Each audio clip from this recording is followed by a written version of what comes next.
আসসালামু আলাইকুম। আশা করি সবাই অনেক ভালো আছেন। দীর্ঘদিন বিভিন্ন কারণে আমাদের কোথাও ঘুরতে যাওয়া হচ্ছিল না। তাই সবাই মিলে কোনো পরিকল্পনা ছাড়াই একটা সুন্দর পিকনিক স্পটে যাওয়ার জন্য চেষ্টা করছিলাম। আলহামদুলিল্লাহ সবাই মিলে খুব সুন্দরভাবে রওনা দিলাম। কিন্তু পথিমধ্যে একটা আন্দোলনের কারণে আমাদের রাস্তায় বিশাল জ্যাম লেগে গেল। গ্রামবাসীদের সাথে অনেক কথা বললাম, তাদেরকে বোঝানোর চেষ্টা করলাম আমাদের বাইকগুলাকে যেন একটু ছেড়ে দেয়। কিন্তু কেউ আমাদের কথা রাখলো না।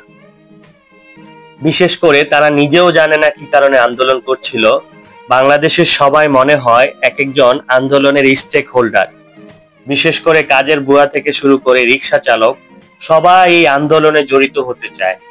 কিন্তু কি কারণে আন্দোলন করছে, যৌক্তিক কারণ কিনা, এই বিষয়টা তারা খতিয়ে দেখে না। যে কারণে সাধারণ জনগণের অনেক ভোগান্তি হয়। যাই হোক, আমরা সেদিকে যাচ্ছি না। আমরা চেষ্টা করলাম একটু সামনের দিকে মুভ করার এবং সুন্দরভাবে যেন আমাদের রওনাটা সহজ হয়।